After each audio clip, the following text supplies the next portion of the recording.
Good morning students. हाँ जी बेटे, आशा करती हूँ कि आपने दिवाली का त्यौहार बड़े अच्छे से मनाया होगा, एंजॉय किया होगा।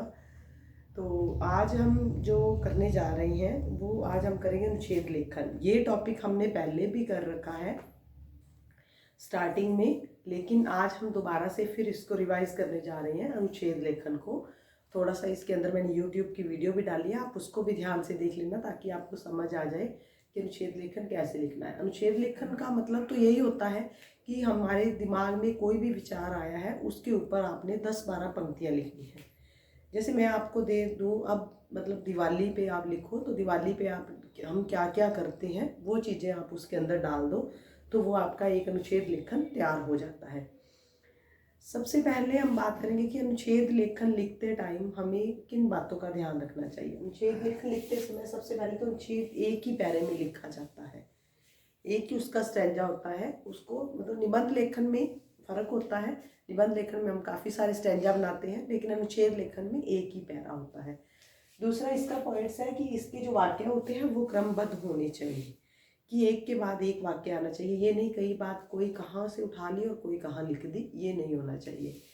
तीसरा है इसके वाक्य छोटे व सरल होने चाहिए ताकि जो पढ़ने वाला या सुनने वाले को सामने समझ आए कि अनुच्छेद लेखन जिस टॉपिक पे दिया गया है वो उसी से रिलेटेड है और वाक्य छोटे हैं और सरल हैं ताकि समझ आ जाए। अनुच्छेद मौखिक भी होता है और लिखित भी होता है। तो अनुच्छेद लिखते समय आपने अनुच्छेद के कई प्रकार होते हैं, जैसे कि अनुच्छेद सूचना पट पर सूचना या संदेश लिखना। दूसरा समाचार पत्र के लिए पत्र के रूप में कोई हमने मामला देना है। डायरी या बातचीत में किसी घटना या कार्य का विवरण करना। स्कूल की पत्रिका के लिए कोई रोचक प्रसंग लिखना। तो इस तरीके से कई टाइप के अनुच्छेद आ जाते हैं जो कि आप बच्चे लिख सकते हो अपने अकॉर्डिंग। यहाँ आपको जो दिए हुए हैं, बटुआ खो गया, गांधीनगर में सफाई की कमी, वो तो सूचना पट पे हो गया कि बटुआ खो गया, स्कूल के अंदर आपने लिखना है। गांधीनगर में सफाई की कमी ये हमने समाचार पत्र में देना है उसके बारे में। कोई रोचक प्रसंग कि हम चिड़ियाघर गए थे, वहाँ हमने ये किया, सारी अपनी पूरा ब्यौरा देना उस चीज़ का।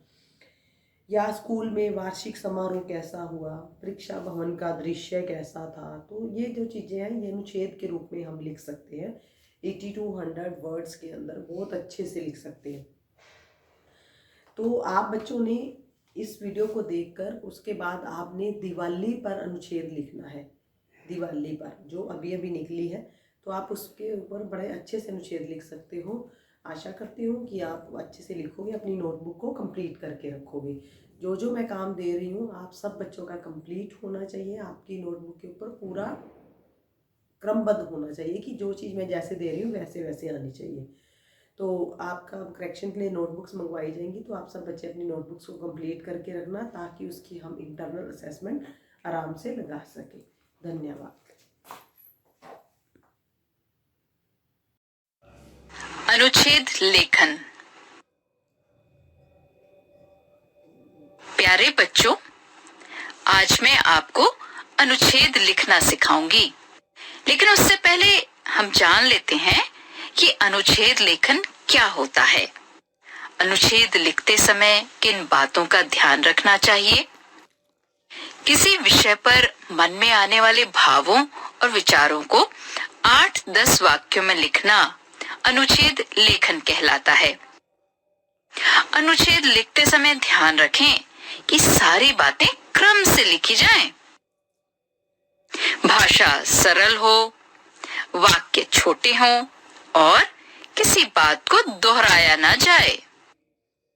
चलिए अब एक अनुच्छेद लिखने की कोशिश करें। यदि हमें गाय के बारे में अनुच्छेद लिखना हो तो इस प्रकार सोचना चाहिए। गाय कैसा पशु है? गाय की शरीर रचना यानी उसकी बनावट कैसी होती है? गाय क्या खाती है और गाय हमें क्या देती है? गाय के दूध से क्या क्या चीजें बनाई जाती हैं? गाय के बच्चे किस काम आते हैं? गाय को माता क्यों कहते हैं? बच्चों, जब हम इन प्रश्नों के उत्तर सही क्रम से लिखेंगे तो गाय पर एक अनुच्छेद तैयार हो जाएगा, कुछ इस तरह। गाय एक पालतू पशु है। इसकी 2 आंखें, 2 कान, 2 सींग, एक लंबी पूंछ और 4 टांगे होती हैं। यह घास, भूसा और चारा खाती है। गाय हमें दूध देती है। गाय के दूध से दही, मक्खन, पनीर, घी, लस्सी आदि बनाए जाते हैं। गाय का दूध हमारे लिए बहुत लाभदायक होता है। गाय के बच्चों को बछड़ा या बछिया कहते हैं। बछड़े बड़े होकर बैल बनते हैं। ये बैल हल जोतने और बैलगाड़ी में सामान ढोने का काम करते हैं। बछिया बड़ी होकर गाय बनती है। गाय हमारे लिए बहुत उपयोगी पशु है। गाय का दूध माँ के दूध की तरह लाभदायक होता है, इसलिए इसे गाय माता भी कहते हैं।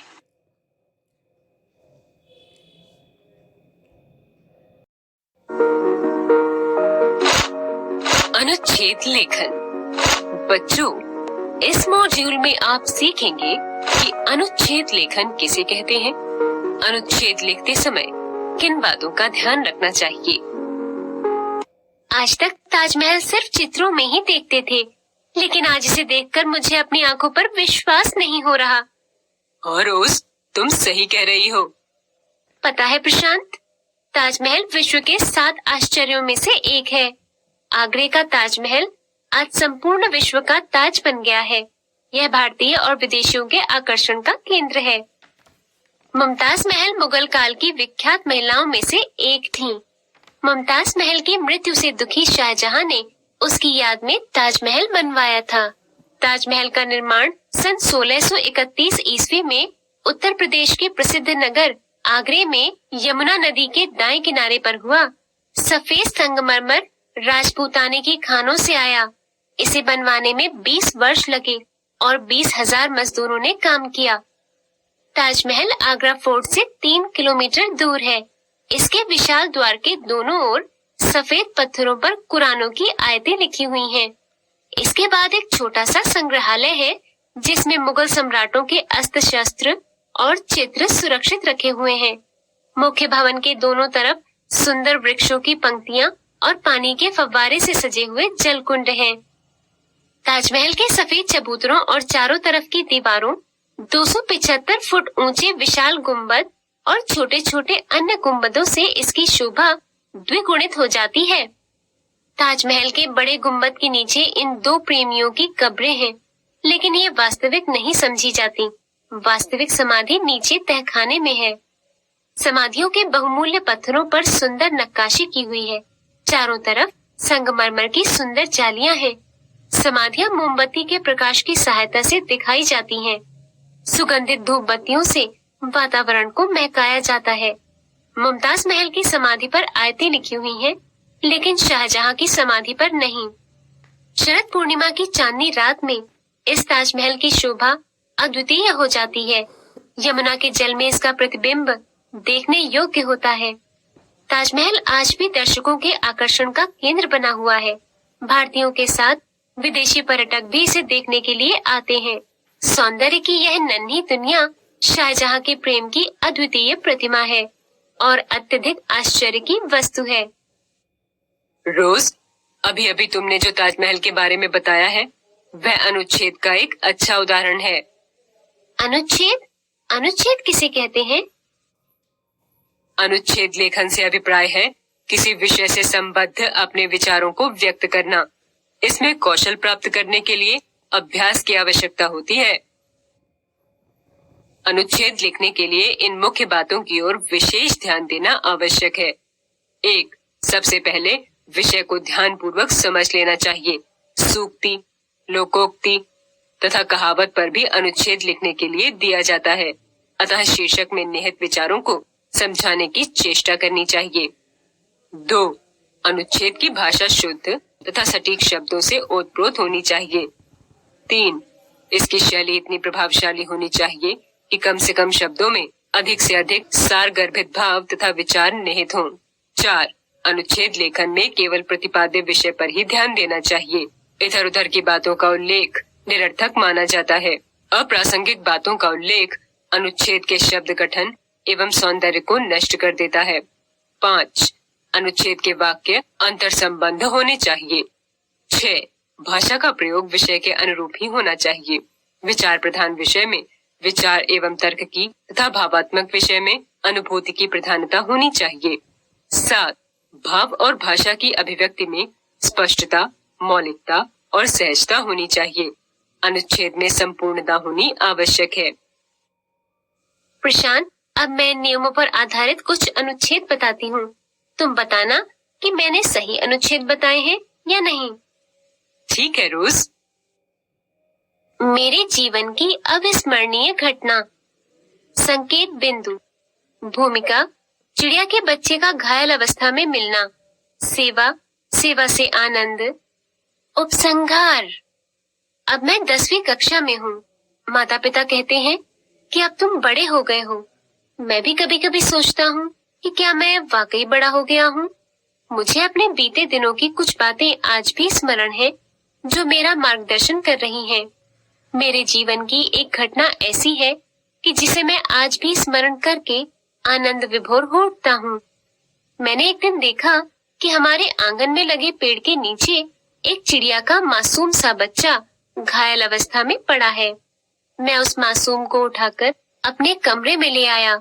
मेरी माँ ने मुझे रोका भी कि इसे इस तरह न उठाओ, यह मर जाएगा।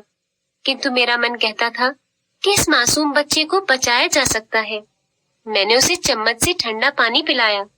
ठंडा पानी मुंह में जाते ही उस मासूम ने पंख फड़फड़ाना शुरू कर दिया। यह देखकर मैं खुश हुआ। मैंने उसे हथेली में लेकर देखा कि उसकी टांग में चोट आई है। मैंने अपने छोटे भाई को माँ से मरहम की डिबिया लाने के लिए कहा। वह फौरन मरहम की डिबिया ले आया। उसमें से थोड़ी सी मरहम मैंने उस मासूम बच्चे की चोट पर लगाई। मरहम लगाते ही मानो उसकी पीड़ा छूम मंतर हो गई। वह शांत मेरी हथेली में ही लेटा था। मेरा छोटा भाई भी उसके अविकसित पंखों पर हाथ फेरकर खुश हो रहा था। लगभग घंटे भर मैं उसे हथेली में ही लेकर बैठा रहा। मैंने देखा कि बच्चा थोड़ा उड़ने का प्रयास करने लगा था। मैंने छोटे भाई से रोटी मंगवाई और उसकी चूरी बनाकर उसके सामने रख दी। वह उसे चुगने लगा। हम दोनों भाई उसे चुगते हुए देखकर खुश हो रहे थे। मैंने अब अपनी पुस्तक मेज पर रख दी। रात को एक बार फिर उसके घाव पर मरहम लगाया। दूसरे दिन मैंने देखा कि चिड़िया का वह बच्चा मेरे कमरे में इधर उधर फुदकने लगा है। यह मुझे देख ची ची करके मेरे प्रति अपना आभार प्रकट कर रहा था। 1-2 दिनों में ही उसका घाव ठीक हो गया और मैंने उसे आसमान में छोड़ दिया। वह उड़कर दूर वृक्ष पर जा बैठा। मुझे उस चिड़िया के बच्चे के प्राणों की रक्षा करके जो सुकून मिला उसे मैं जीवन भर नहीं भुला पाऊंगा। सब दिन होत न एक समान। संकेत बिंदु। भूमिका, सुख दुख, ऋतु परिवर्तन। उपसंहार, जीवन को जल की संज्ञा दी गई है। जल कभी समभूमि पर बहता है तो कभी विषम भूमि पर। कभी रेगिस्तान की भूमि उसे शोषित करती है तो कभी तीव्र वर्षा उसके प्रवाह को तीव्रगामी बना देती है। मानव जीवन में भी कभी सुख का अध्याय जुड़ता है तो कभी दुख अपने पूरे दल बल के साथ आघात पहुंचाता है। प्रकृति में दुख सुख के धूप छाया के रूप में दर्शन होते हैं। प्रातःकाल सुख का प्रतीक होता है तो रात्रि विरह का। विभिन्न ऋतुएं भी जीवन के विभिन्न पक्षों की प्रतीक हैं। राष्ट्र कवि मैथिली शरण गुप्त ने उचित ही लिखा है। संसार में किसका समय है एक सा रहता सदा, है निशा दिवासी घूमती सर्वत्र विपदा संपदा। विश्व के बड़े बड़े शासकों का समय भी एक सा नहीं रहा है, परिवर्तन आया है। अंतिम मुगल सम्राट बहादुर शाह जफर का करुण अंत इस बात का साक्षी है कि मनुष्य का समय हमेशा एक सा नहीं रहता। जो आज दुखी है वह कल वैभव के झूले में झूलता दिखाई देगा। जो आज सुख संपदा एवं ऐश्वर्य में डूबा है, संभव है भाग्य के विपरीत होने के कारण उसे दर दर की ठोकरें खाने पर विवश होना पड़े। जो वृक्ष व लताएं एवं पौधे वसंत ऋतु में वातावरण को मादकता प्रदान करते हैं, वही पतझड़ में वातावरण को नीरस बना देते हैं। जीवन सुख दुख, आशा निराशा एवं हर्ष विषाद का समन्वय है। एक ओर जीवन का उदय है तो दूसरी ओर जीवन का अस्त। अतः उचित ही कहा गया है, सब दिन होत न एक समान। मन के हारे हार है, मन के जीते जीत। संकेत बिंदु, भूमिका, मन का महत्व, मानसिक शक्ति, प्रगति का मार्ग, उपसंहार। मानव शरीर यदि रथ के समान है तो यह मन उसका सारथी है। मनुष्य के शरीर की वास्तविक शक्ति उसका मन है। मन के अभाव में शरीर अस्तित्वहीन है। मन वह प्रेरक शक्ति है जो मनुष्य से बड़े काम संपन्न कराती है। यदि मन में दुर्बलता का भाव आ जाए तो शक्तिशाली शरीर और विभिन्न प्रकार के साधन व्यर्थ हो जाते हैं। उदाहरण के लिए एक सैनिक को लिया जा सकता है। यदि उसने अपने मन को जीत लिया है तो वह अपनी शारीरिक शक्ति एवं अनुमान से कहीं अधिक सफलता पा सकता है। यदि उसका मन हार गया तो बड़े बड़े मारक अस्त्र शस्त्र भी उसके द्वारा अपना प्रभाव नहीं दिखा सकते। मानसिक शक्ति के बल पर ही मनुष्य ने अद्भुत आविष्कार किए हैं। मन की शक्ति मनुष्य को अनवरत साधना की प्रेरणा देती है और विजयश्री उसके सामने नतमस्तक है। जब तक मन में संकल्प एवं प्रेरणा का भाव नहीं जागता, तब तक हम किसी भी कार्य में सफलता प्राप्त नहीं कर सकते। एक ही काम में एक व्यक्ति सफलता प्राप्त कर लेता है और दूसरा असफल हो जाता है। इसका कारण दोनों के मन की शक्तियों में भिन्नता का होना है। जब तक हमारा मन शिथिल है तब तक कुछ भी नहीं कर सकते। अतः ठीक ही कहा गया है, मन के हारे हार है, मन के जीते जीत। परीक्षा भवन का दृश्य। संकेत बिंदु, भूमिका, परीक्षा से घबराहट, परीक्षार्थियों का आना, घबराहट और बेचैनी, परीक्षा भवन का दृश्य, उपसंहार। मार्च के महीने की पहली तारीख थी। उस दिन हमारी वार्षिक परीक्षा शुरू हो रही थी। परीक्षा शब्द से वैसे सभी घबराते हैं, परंतु विद्यार्थी वर्ग इस शब्द से विशेष रूप से घबराता है। मैंने जब घर से प्रस्थान किया तो मेरा दिल भी धक धक कर रहा था। मैं पूरी रात पढ़ता रहा था और चिंता सता रही थी कि यदि पूरी रात पढ़े गए में से कुछ भी प्रश्न पत्र में न आया तो क्या होगा। परीक्षा भवन के बाहर सभी विद्यार्थी भयग्रस्त नजर आ रहे थे। कुछ विद्यार्थी पुस्तकें लेकर अब भी उसके पन्ने उलट पुलट रहे थे। कुछ खूब खुश नजर आ रहे थे। मैं अपने सहपाठियों से उस दिन के प्रश्न पत्र के विषय में बात कर ही रहा था कि परीक्षा भवन की घंटी बजनी शुरू हो गई।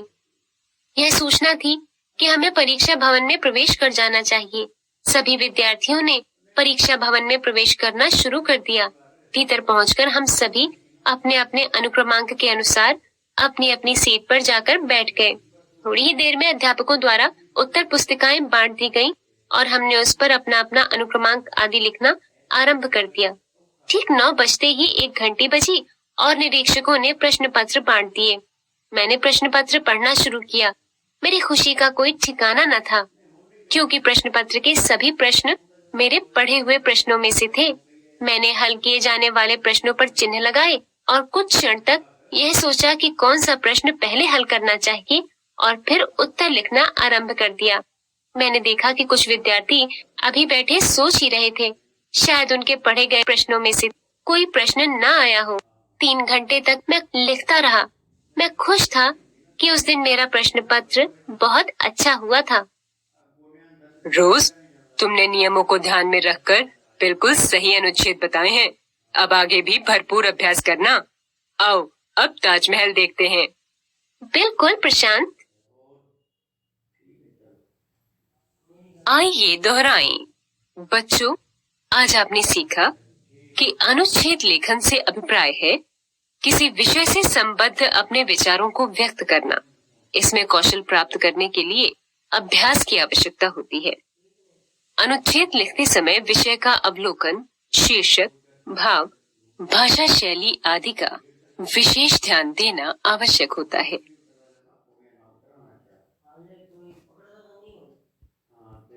Hello students,